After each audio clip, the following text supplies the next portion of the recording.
नमस्कार दोस्तों।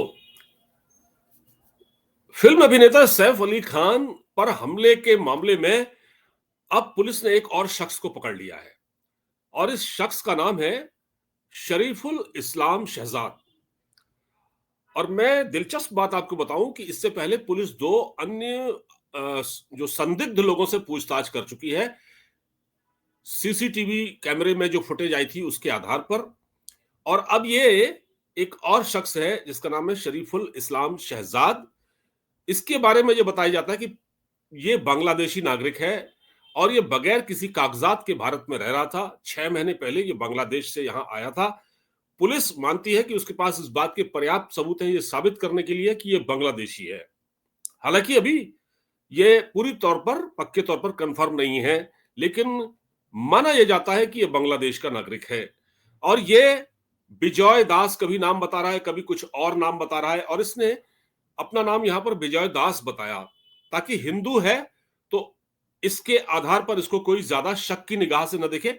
और होता क्या है, जब आप एक मुस्लिम हिंदू नाम रख लेता है तो उसकी कहने का मतलब यह है कि वो समाज में उसकी एक्सेप्टेबिलिटी बढ़ती है और उसको उतना शक की निगाह से नहीं देखा जाता। ये पुलिस ने इसको जो पकड़ा है ये तीसरा व्यक्ति है, तीसरा आरोपी है जिसको पकड़ा है। इससे पुलिस पूछताछ कर रही है। 5 दिन की रिमांड पर ले लिया गया है। इसके बाद उसको अदालत में पेश किया जाएगा। अब पुलिस ने इसकी जो कस्टडी ली है उसमें यह लगता है कि पहले दो आरोपियों के बारे में तो मैं नहीं कह सकता, इसकी इसकी जो कस्टडी ली है इसमें ये इससे ऐसा लगता है कि पुलिस को कहीं ना कहीं कुछ कुछ लीड मिली है जिसके आधार पर पुलिस आगे बढ़ रही है।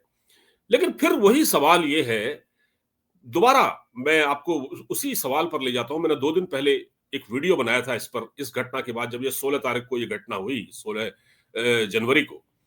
तो मैंने ये सवाल उठाया था कि भाई इतनी हाईली सिक्योर्ड सोसाइटी में एक शख्स कैसे घुसता है और जाकर वो सीधे घर में घुसता है और वो सैफ अली खान पर चाकुओं से हमला कर देता है, चाकू से हमला कर देता है। क्या ये इतना आसान है सब कुछ? इस सवाल का जवाब तो अभी तक नहीं मिला।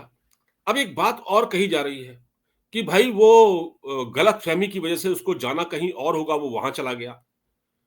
भाई ऐसा कैसे हो सकता है? जिस कॉन्फिडेंस के साथ उसको सीसीटीवी पर देखा गया या उसको जिस प्रकार उसने हमला किया और फिर ये भी कहा कि वो 1 करोड़ की फिरौती चाहता है, उससे एक फिरौती मांग रहा था। तो ये क्या इतना आसान है ये चीजें?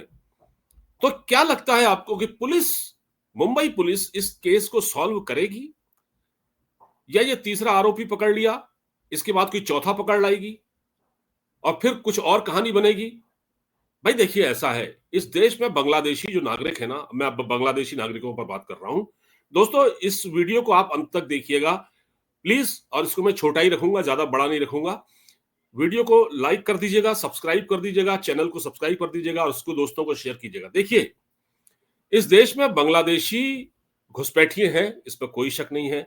बांग्लादेशी घुसपैठिए दिल्ली में भी हैं, दिल्ली एनसीआर में भी हैं और मुंबई में भी हैं, इवन गोवा में भी हैं और कई जगहों पर वो फैले हुए हैं। और ऐसा लगता है कि कोई एक ऐसा व्यक्ति है जो इनको भारत में इंजेक्ट कर रहा है बड़े सुनियोजित तरीके से। ये तो है। तो अगर ये बांग्लादेशी है तो बांग्लादेश की जो बांग्लादेशी नागरिक यहां रह रहे हैं, क्या पुलिस को किसी ने मना किया है कि इनके खिलाफ एक अभियान चलाया जाए, इनको बाहर निकाला जाए, जैसे दिल्ली में इस समय चल रहा है? मुंबई में भी अब चुनाव नहीं है, अब मुंबई में ज्यादा से ज्यादा वो निकाय चुनाव होंगे, तो निकाय चुनाव होंगे और बीएमसी के चुनाव होंगे। उससे पहले अब क्या ये अभियान ये शुरू हो सकता है? या देखिए क्योंकि बहुत सारे बांग्लादेशी यहाँ पर वोटर बन चुके हैं भारत में, उनके पास आधार कार्ड है, तो इसमें पॉलिटिक्स न घुसे। देखिए हम ये चाहते हैं कि अगर देश की सुरक्षा का सवाल है, निश्चित रूप से देश की सुरक्षा का सवाल है, आंतरिक सुरक्षा का सवाल है, तो इसमें इस प्रकार से बांग्लादेशी और रोहिंग्याओं की घुसपैठ तो नहीं होनी चाहिए और ये कोई राजनीतिक मुद्दा भी नहीं बनना चाहिए क्योंकि ये नेशनल सिक्योरिटी से रिलेटेड मामला है। अब ये जो शख्स पकड़ा गया है, ये पुलिस ने तीसरा व्यक्ति पकड़ा है। अब इससे पूछताछ की जा रही है, ये अपने नाम बता रहा है, कभी कुछ नाम बता रहा है, कभी कुछ नाम बता रहा है। तो क्या ये बहुत मतलब इस पुलिस इस केस को सॉल्व करने के मामले में कितनी संजीदा है? देखिए, जो बड़े लोगों के मामले होते हैं ना, जो बड़े लोगों के केसेस होते हैं, वो इसी तरह से उन पर एक पर्दा पड़ जाता है, वो सामने नहीं आते। देखिए, ये जो व्यक्ति पकड़ा गया है, जिसका नाम है शरीफुल इस्लाम शहजाद, है ना? ये बांग्लादेशी है। अभी क्या है कि यहाँ पर कोई हिंदू होता ना, कोई हिंदू पकड़ा जाता, तो अब तक बवाल हो गया होता। और अभी तो आपको मैं बताता हूँ, अगर इस पूरे मामले में अब तक अभी तक जो समाजवादी पार्टी के नेता हैं मुंबई के, अबू आसिम आज़मी, वो अभी तक इसमें बोले नहीं है, लेकिन वो अभी ये वो सोच रहे होंगे कि उनको क्या बोलना है इस पर। वो बातचीत करके राय बना रहे होंगे। इसमें पॉलिटिक्स नहीं घुसनी चाहिए दोस्तों, इसमें पॉलिटिक्स नहीं घुसनी चाहिए, क्योंकि ये देश की आंतरिक सुरक्षा से जुड़ा हुआ मामला है।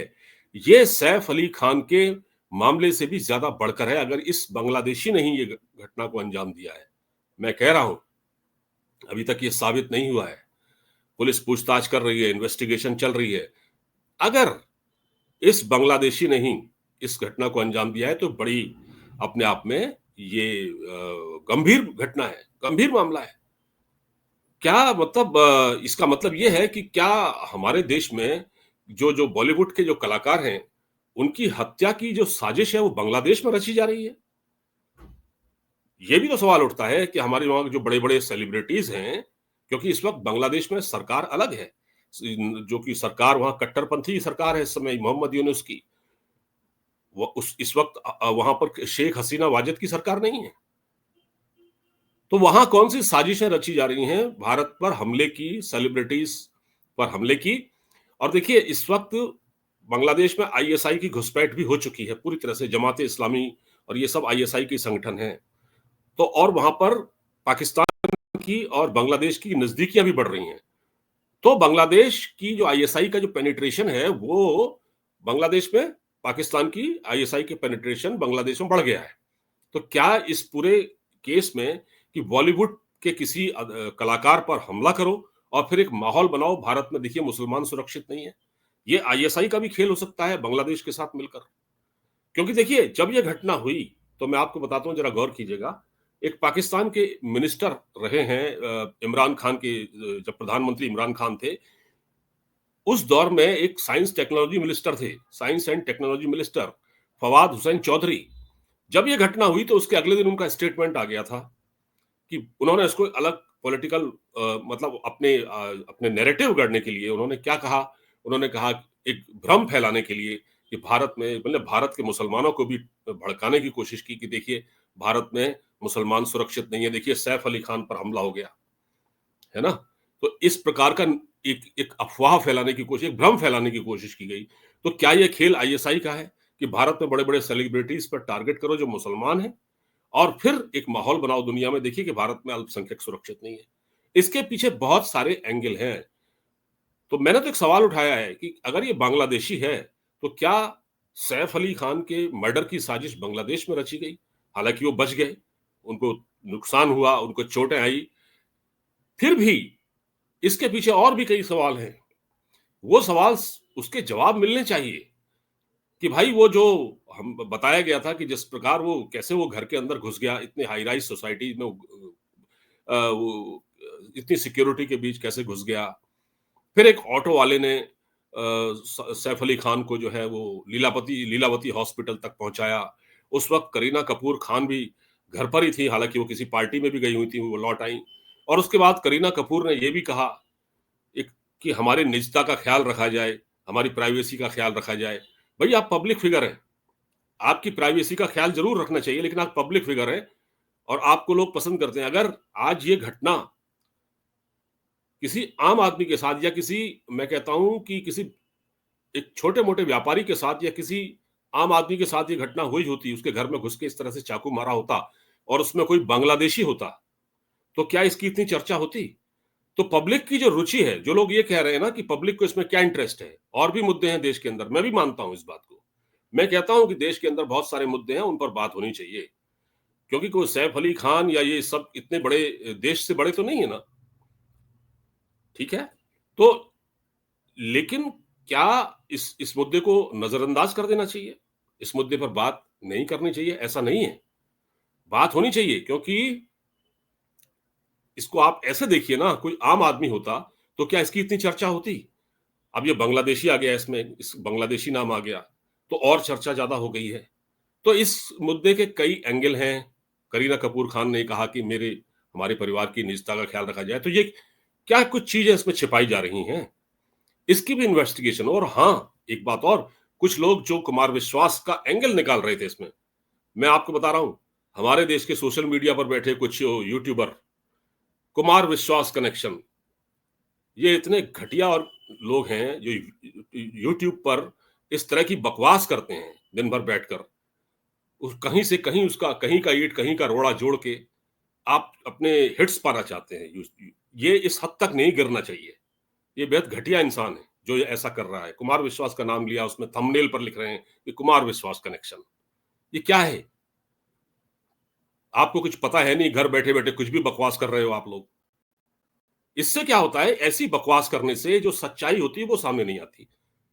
आप समझ रहे हैं मेरी बात? जो लोग इस प्रकार की बकवास करते हैं, हम्म, उनकी उनकी वजह से, ऐसी बकवास की वजह से जो सच्चाई है वो हमेशा दब जाती है, और फिर पुलिस भी सच्चाई सामने तो लाएगी नहीं, मुझे नहीं लगता।